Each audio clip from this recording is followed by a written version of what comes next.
Assalomu alaykum azizlar, sizlar bilan doktor Jonizoqov. Bugungi sizlar bilan gaplashadigan gapimiz bu burundagi go'sht, ya'ni adenoidni qanday qilib demak davolash mumkin, ya'ni umumiy uni konservativ, ya'ni dorilar bilan va operatsiya bilan davolash mumkinligi haqida gapirib o'tmoqchi edim. Burundagi go'sht o'zi nima uchun kelib chiqadi? Uni qanday qilib kelib chiqmasligini oldini olsa bo'ladi va qanaqa qilib davolash kerak. Birinchi navbatda shu haqida gapirib o'tmoqchiman. Demak, burundagi go'sht bu asosiy kelib chiqishining sababi bu demak bolalarda juda ham ko'p shamollash natijasida yuzaga keladigan kasalliklardan biri hisoblanadi. Ya'ni bu asorat. Xuddi mana bu tasavvur qiling, angina. Ko'p shamollaversa, o'sha shishib ketganidek burundagi go'sht adenoid ham xuddi shunaqangi hujayralardan iborat. Xuddi shunday qilib u ham kengayib ketadi va bu burun orqasida og'izga o'tadigan qismda aynan halqumni, o'sha burun halqumni yopadi va buni natijasida bola burun orqali yaxshi nafas olmaydi. Albatta buni asoratlari bor, burun orqali yaxshi nafas olmaslik. Endi uni kelib chiqishini sabablarini aytib o'tdik. Qanday qilib oldini olsa bo'ladi? Birinchi navbatda albatta bolaning immunitetini ko'tarish, bolani o'sha boshqa bolalar bilan birgalikda yurgizish, ya'ni turli xil infeksiyalarga o'sha sezuvchanligini, ya'ni kurashuvchanligini kuchaytirish, mana shular bolani burundagi go'shtini katta bo'lib ketmasligining asosiy sababchisi. Endi ko'pincha mana shunaqangi holat ketma-ket tuqqan ayollarda yoki homiladorlik paytida juda ham kuchli gripp bilan asoratlangan ayollarda va stressda yurgan ayollarda bolalar burundagi go'shti kattarish ehtimoli yuqori bo'ladi. Bu aynan o'sha o'zimizni ko'rib kelayotgan bemorlarimizdan kelib chiqib aytilyapti. Har doim ulardan o'sha anamiz yig'gan paytimda, so'ragan paytimda ular shu javobni berishadi. Demak, endi sizni farzandingiz misol uchun ketma-ket tug'ilib qoldi yoki grippdan keyin tug'ildi. Kuchli gripp bo'ldingiz, 39-40 gacha temperaturasi ko'tarildi va o'shanda demak bola tug'ildi.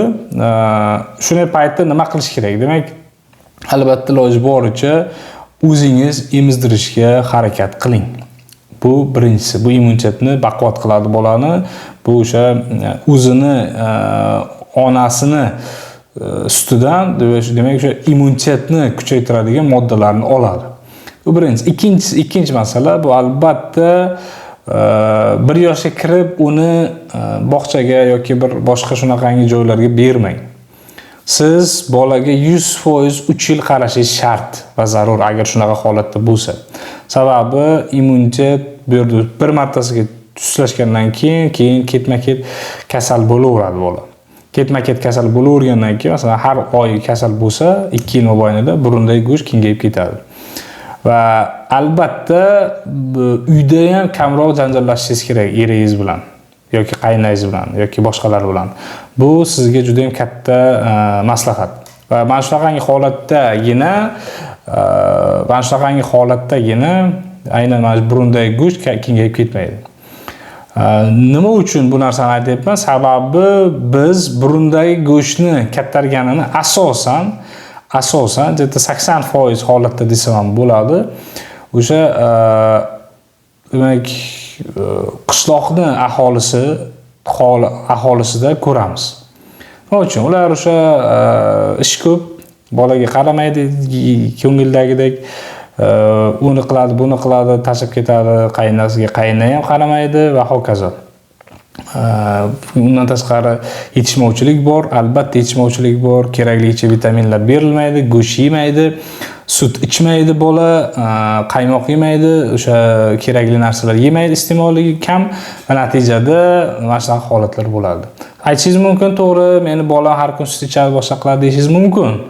Lekin sizni vaziyatingiz boshqacha bo'lishi mumkin. Ya'ni siz o'zingizga to'q oila bo'lishingiz mumkin, lekin asosiy qism, mana biz ko'ryapmiz bu narsani, asosiy qismda yetishmovchilik haqiqatda bor.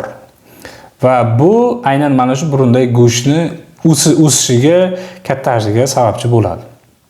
Endi uni davolashning ikki xil usuli bor. Birinchisi bu dori-darmonlar bilan, burunga spreylar, tabletkalar, ukollar bilan, ikkinchisi bu operativ. Demak, dori-darmon bilan davolashda biz har doim asorat bermagan o'shanga qaraymiz va bolaning yoshiga e'tibor beramiz, albatta. Demak, dori-darmon bilan davolash imkoniyati bor, faqat unga vaqt kerak. Oldin 6 oydan 1 yilgacha derdim, hozir 6 oydan 2 yilgacha deb aytaman. Sababi o'sha burundagi go'shtni kichraytiryapmiz. Burundagi go'sht kichrayapti, lekin noto'g'ri biz javob beramiz, bo'ldi, kelmanglar deb aytamiz. Yana bir 3 oy, 4 oydan keyin oldimizga kelyapti, yana xuddi o'shanday kattalikda burundagi go'sht bilan kelishyapti. Nima uchun? Sababi noto'g'ri ovqatlanish, noto'g'ri qarov, yana o'sha noto'g'ri ishlar davomiyligi. Ya'ni bolaga shirinliklar ko'p beriladi, e'tiborsizlik qilinadi, uni ukasi tug'ilib qoladi yoki dadasi yoki ayasi chetga ketib qoladi, bu bobosi bilan buvisini qaramog'ida qolib ketadi bola va natijada mana shunaqangi holatga duch kelyapmiz.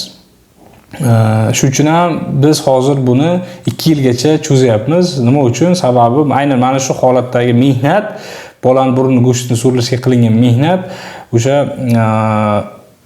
yaxshiroq, aniqroq, demak, davom etsin degan ma'noda.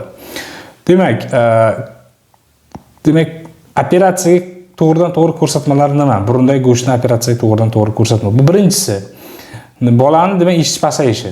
Ikkinchisi tish qatorlari buzilganligi, ya'ni jog'ini oldinga yoki orqaga qarab o'zi ketayotganligi. Bunday qilgan paytida tishlarni birlashtirgan paytida demak noto'g'ri prikus deymiz, o'shanaqa holat yuzaga kelganligi. Uchinchisi demak bola yuragim sanchiydi, boshim og'riydi deb ko'p shikoyat qilayotganligi. To'rtinchisi bu albatta kechalari xurrak otish. Xurrak otish ham to'g'ridan-to'g'ri ko'rsatma hisoblanadi. Sababi xurrak paytida nafas to'xtab qoladi qanchadir vaqtga. Misol uchun 10 sekundga, 15 sekundga kechqurun uxlayotgan paytda bir marta to'xtab qolish mumkin va bu albatta oqibati asfiksiya bilan tugashi mumkin. Asfiksiya degani bu nafasni to'g'ridan-to'g'ri bo'g'ilib qolishi. Va bu juda ham yomon narsa. O'sha oldingi bir vaqtlar bu haqida aytib o'tganmiz. O'sha ichgandan keyin qoplanib qopti degan gaplar bo'lar. Aynan mana shu holatlar mana shu asfiksiyani yaqqol ko'rinishi desak bo'ladi. Sababi ichgan paytida kontrol qila olmaydi odam o'z nafasini va natijada o'sha asfiksiyadan vafot etishi mumkin. Xuddi shunday bolalarda ham xuddi shunday ehtiyot bo'lish kerak shu uchun. Bu to'g'ridan-to'g'ri ko'rsatma hisoblanadi.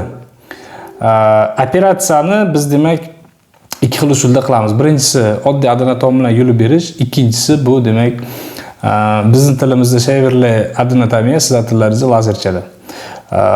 Demak, birinchisining narxi 700 ming so'm turadi, 2-3 tanasi topshiriladi va o'sha kunning o'zida 10 daqiqalik ish yulib berib jo'nataveramiz.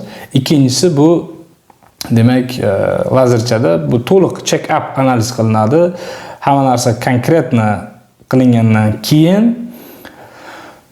demak gazli narkoz, ya'ni narkozni ham turlari har xil. Biz esa faqat gazli, o'sha kam invaziv, kam zarar yetkazadigan narkoz turidan foydalanamiz. Aynan o'shandagina demak bolaga bu asorat kamroq beriladi va aynan gazli narkoz bilan qilinib demak o'sha lazerchada tagi bilan olib tashlanib, kuydirilib, xudo xolasa umuman qaytib o'smaydigan qilib demak olib beramiz. Birinchi usulda qaytib o'sish ehtimoli yuqori bo'ladi, 50% desam bo'ladi. Ikkinchi usulda hozircha umuman ko'rmaganman qaytib o'sgan. Misol lazerchada olib berdi, 2 yil bo'lyapti degan paytda ko'rsam, umuman o'smagan bo'ladi deyarli bolada burundagi go'sht. Va xuddi shunday demak burunni yuldirib olib berganman degan paytda yaqinda bitta bemorim keldi. Qizcha burundagi go'shtni yulib olib bergan. Ko'ryapman, deyarli hech narsani olmagan, o'sha turibdi burundagi go'sht, ya'ni nafas olishda qiynalyapti bola. Shuning uchun ham sizlarga tavsiya qilaman, albatta lazerchali usulda. Buni narxi 3.300 ming lazerchali usulda operatsiyasi. Buning ichiga demak narkoz operatsiyaga ketadigan pul, ya'ni u yerda meni haqqim, undan tashqari 5 ta operatsiyada ishlaydigan odamlarning haqqi kiradi. Undan tashqari siz xarajat qilasiz yotishga va analizlarga. Где-то 4,5 million atrofida pullaringiz ketadi. Agarda siz yaxshi lor vrach, yaxshi lor xirurg topolmayotgan bo'lsangiz, marhamat bizga murojaat qiling. Biz har kuni 2 tadan 3 tagacha bunaqangi operatsiyalar qilamiz va bemalol aniq aytib olamanki, demak, albatta bu avval Allohdan biz bor yo'q bir sababchimiz. Aniq ayta olamanki, biz ham sizga aynan mana shunaqa operatsiyada, demak, burundagi go'shtni to'g'ri, aniq diagnoz qilib, lecheniya qilishga, davolab berishga aniq, demak, ayta olaman, natija olib keta olasiz.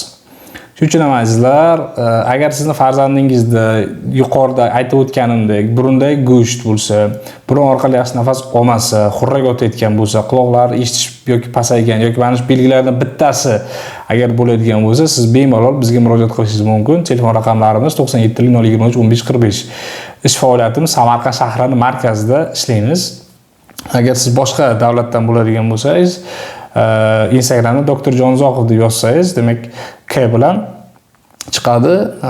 Bemalol bizga murojaat qilishingiz mumkin bo'ladi. Biz sizga bunda yordam beramiz. Bundan tashqari, mana shu video ostida men bilan to'g'ridan-to'g'ri bog'lanish Telegram silkasi bor. Aynan lokatsiya so'ramoqchi bo'lganlar marhamat bemalol yuborishingiz mumkin bo'ladi. Agar siz Samarqand viloyatining atrofida bo'lsangiz, Jizzax shahridan, Jizzax viloyatidan yoki Qashqadaryo viloyatidan yoki Navoiy viloyatlaridan bo'lsangiz, siz bemalol bizga murojaat qilishingiz mumkin. Biz sizga bunda aniq 100% yordam beramiz. Azizlar, sizning sog'lig'ingiz siz uchun muhim ekanligini yodingizdan chiqarmang.